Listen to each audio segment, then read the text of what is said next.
Bonjour à tous. Bienvenue et merci déjà d'écouter ce second exercice de la rubrique que j'ai appelée Thérapie antisexisme, sexisme au pluriel.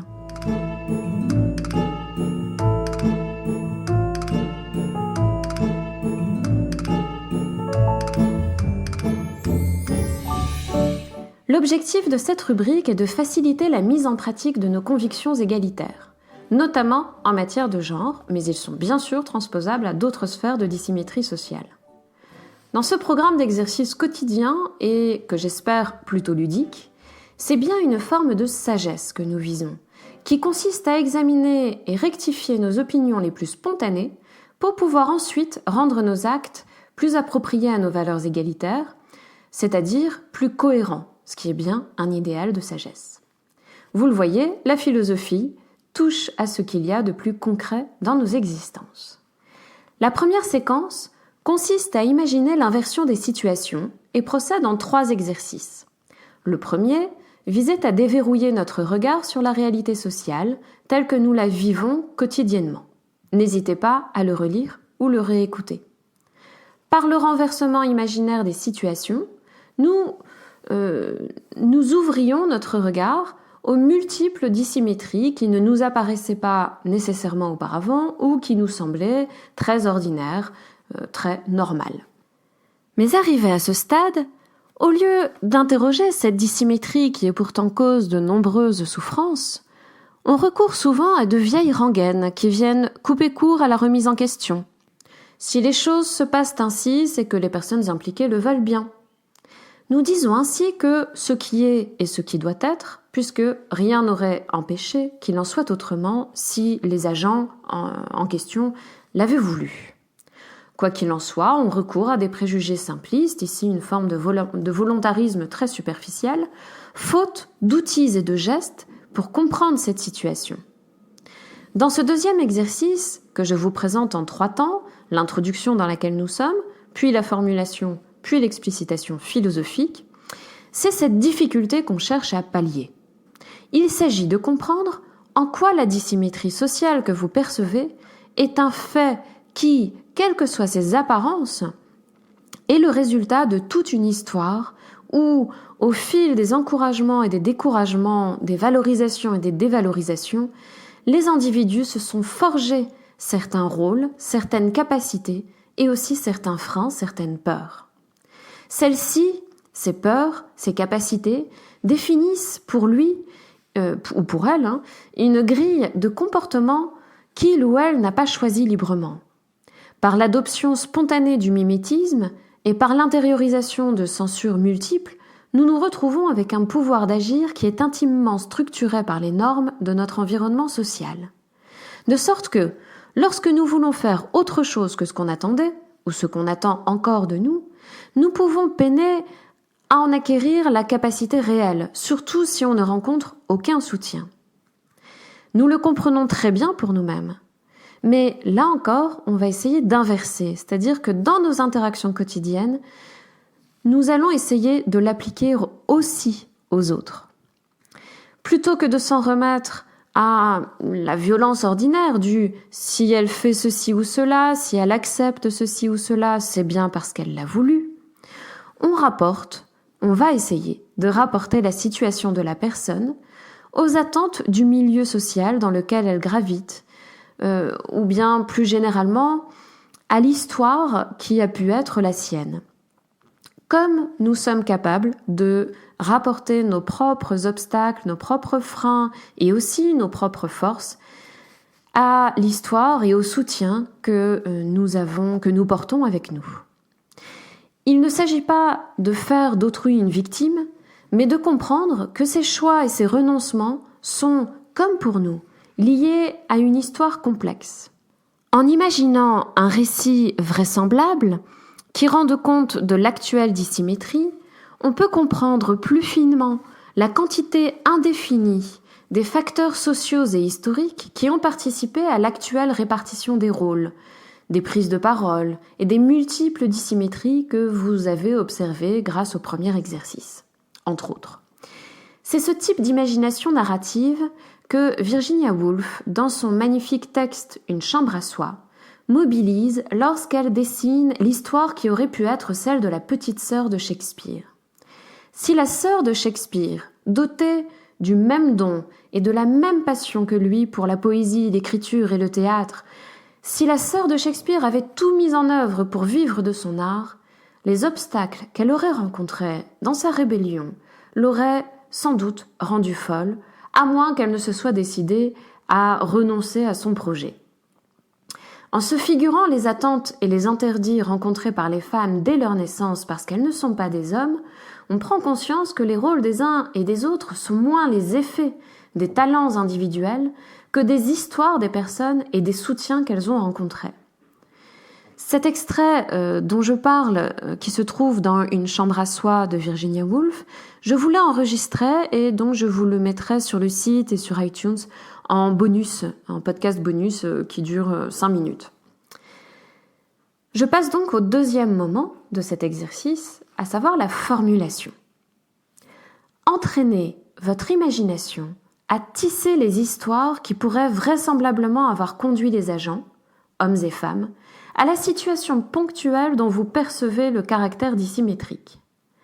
Dans ces histoires, les postures ordinairement adoptées par les hommes et les femmes à un moment T, à une réunion, un dîner, un moment de la vie familiale, apparaissent, donc ces postures, apparaissent comme les résultats d'un long passé individuel et collectif, fait de discours exprimant des attentes, des injonctions et des interdictions d'un milieu social déterminé. À ce second stade, vous pouvez interpréter les inégalités observées, leur donner un sens en les réinscrivant dans des histoires possibles et vraisemblables. Reprenons l'exemple pris dans le premier exercice. Imaginons qu'à un dîner, vous ayez observé que sur certains sujets dits sérieux, c'est-à-dire en fait les sujets sociétaux, économiques, politiques, que les hommes étaient davantage écoutés que les femmes, ou que celles-ci étaient plus souvent contredites que ne le sont les hommes, qu'on accorde à ceux-ci, donc aux hommes, davantage de crédit sur ces sujets-là, qu'on les interroge davantage sur leur travail, là où l'on interrogera davantage les femmes sur la vie des enfants, sur les prochaines vacances, etc. Ces faits courants vous sont peut-être parus dissymétriques parce que l'inversion vous choquait. Vous imaginez mal que l'inverse se produise au point que cela puisse paraître ordinaire. Dans cette situation, vous pourriez vous dire que cette dissymétrie, que vous n'aimeriez pas voir inversée, est sans doute l'objet d'une préférence féminine et non la reproduction d'un certain schéma de domination masculine. Qu'ainsi, s'il y a tant de publicité présentant à coups de grand format des femmes nues dans des positions langoureuses, c'est parce qu'elles veulent bien soutenir des frivolités auxquelles les hommes, quant à eux, ne souscriraient pas, etc., etc. Mais arrêtons-nous un instant et improvisons-nous écrivains. Imaginons les histoires qui donnent vie à ces faits singuliers. Qu'est-ce qui conduit Béatrice à se taire lorsqu'il est question d'économie ou de politique ? Son silence est-il l'objet d'un choix ou d'une résignation ? Qu'est-ce qui fait que Pierre, lui, soit si à l'aise et sympathique lorsqu'il parle de ces sujets-là ? L'imagine-t-on contrecarré dans toutes ses ambitions professionnelles ? Si Béatrice avait eu l'enfance de Pierre, aurait-elle les mêmes postures, la même attitude aujourd'hui ? De même, si un homme semble hésiter à s'occuper des bébés alors qu'il a toujours rêvé de travailler dans les secteurs de la puériculture, un peu d'imagination empathique vous conduit à vous figurer tous les parents qui n'ont pas voulu de ses services comme un baby-sitter, lui préférant une fille, les moqueries qu'il aura entendues à chaque évocation de son rêve professionnel, jugé insuffisamment viril, le registre de langage qu'il écarte d'emblée. On parle de sage-femme, d'assistante maternelle, de puéricultrice, et on regarde avec ironie la perspective de masculiniser ces noms, etc. C'est cette imagination narrative, celle que vous aviez pour Billy Elliot par exemple, que je vous invite à muscler avec cet exercice pour percevoir que la vie est liée à une histoire indissociablement collective et individuelle. À vous d'imaginer en pratique les histoires qui font que tout un tas de situations ordinaires nous paraîtraient choquantes si les rôles genrés y étaient renversés. Vous n'y engagez rien d'autre que les capacités créatives de narration et de perception de l'écrivain qui est en vous. Je passe donc maintenant au troisième moment, qui est le moment d'explicitation plutôt philosophique de cet exercice. L'imagination, contrairement à ce qu'on pense souvent, n'est pas une faculté réservée aux fantaisies superflues.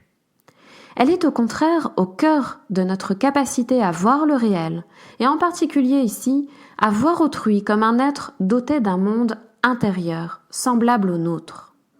Plusieurs auteurs ont fait ainsi de l'imagination une condition centrale de la vie éthique. Je ne mentionnerai ici qu'une philosophe américaine, Martha Nussbaum, professeure à l'université de Chicago. Dans plusieurs de ses ouvrages, et notamment dans Les émotions démocratiques, comment former le citoyen du XXIe siècle, Martha Nussbaum montre comment la démocratie repose sur l'exercice de certaines facultés qui doivent être encouragées par l'éducation. Parmi ces facultés, il y a l'imagination empathique, c'est-à-dire la capacité à imaginer avec empathie les difficultés d'autrui. Ce qui est impossible si vous ne disposez pas d'informations historiques sur son milieu, et ce qui est impossible aussi si vous ne travaillez pas votre créativité narrative. L'égalité des droits reste une chose vaine et formelle si les individus ne savent pas se regarder les uns les autres comme des personnes également dotées d'une vie intérieure complexe, reliée à une histoire elle aussi complexe. Et c'est cette capacité à imaginer les histoires complexes derrière les rôles que prennent les individus qui permet la coopération et la solidarité. J'aurai l'occasion bientôt de vous reparler de ce livre de Martha Nussbaum, dont je vous recommande vivement la lecture. En fait, lorsque nous en restons à une vue superficielle des situations de genre, nous ne voyons pas des personnes, mais nous voyons des objets. Nous nions leurs aspirations, leurs blocages, leurs besoins, leurs plaisirs propres, leurs rêves, bref, leur vie intérieure, pour les réduire à des rôles attendus, conformes à des schémas, et par là à des rôles ordinaires. Là encore, ce mécanisme d'objectivation d'autrui est au cœur de toute inégalité concrète, et non seulement celle des hommes et des femmes. Mais on y voit ici une application. Pour rectifier ce penchant hérité de l'éducation et du poids de la tradition, il nous faut réapprendre à voir autrui, quel qu'il soit, non en restant à son rôle factuel, celui qui lui était réservé par la société dans laquelle il ou elle vit, mais le projet, à voir bien plus tôt, le projet qu'il porte, ou elle porte, en lui ou en elle. Au lieu de justifier les faits issus des mécanismes inégalitaires, on imagine la série d'inégalités qui ont pu y conduire, sans lesquelles d'ailleurs il n'y aurait pas cette dissymétrie qu'on observe entre les individus dont l'existence est socialement valorisée, dans des domaines nettement exposés, visibles, et ceux ou celles qui en sont écartés. Se rendre capable de voir l'autre comme une personne à part entière qui mérite un respect et une attention égale dans tous les domaines de la vie sociale suppose l'exercice de notre imagination narrative. Doter l'autre d'une épaisseur existentielle, c'est imaginer qu'il a une histoire aussi touffue que la nôtre.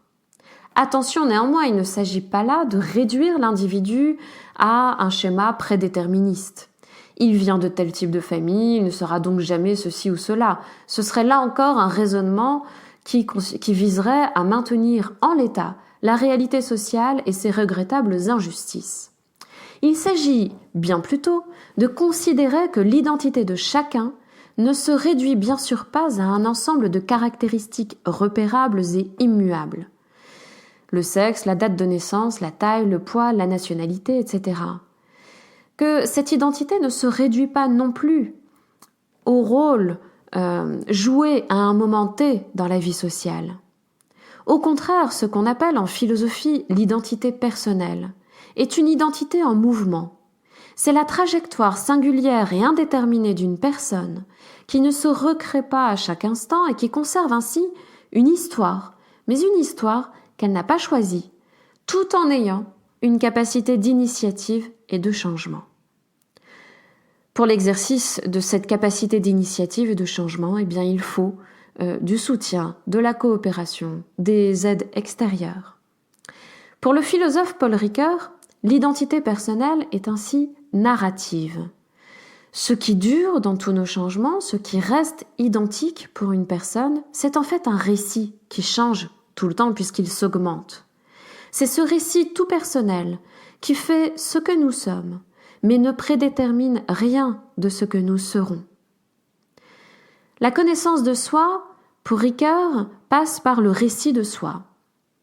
Transposée à notre exercice, la thèse de Ricoeur sur l'identité narrative, que je ne fais qu'évoquer ici, ainsi que la thèse de Martha Nussbaum sur l'imagination morale et empathique, ces deux thèses nous permettent de comprendre en quoi la gymnastique de l'imagination narrative nous permet de donner de l'épaisseur aux situations de dissymétrie et de discrimination.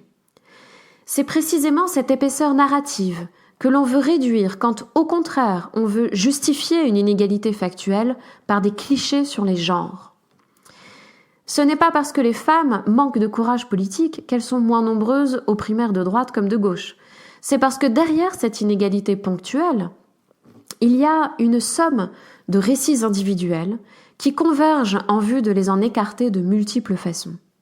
Non pas par complot, mais par reproduction tacite d'un schéma dominant qui continue d'être considéré comme ordinaire. J'espère que vous aurez un plaisir ludique à faire travailler votre imagination d'écrivain, à faire travailler votre imagination narrative au quotidien. N'hésitez pas à laisser un commentaire sur l'article du site de simoneetlesphilosophes.fr ou bien sur iTunes pour partager ce que cet exercice vous a apporté. Et si vous voulez soutenir la création de ce podcast, vous pouvez aussi cliquer sur l'onglet « Soutenir ce site » qui vous renvoie vers la plateforme collaborative Tipeee afin de devenir le prochain tipeur ou la prochaine tipeuse de Simone et les philosophes. À très bientôt pour un prochain podcast de philosophie et au mois prochain pour l'exercice numéro 3 de cette rubrique.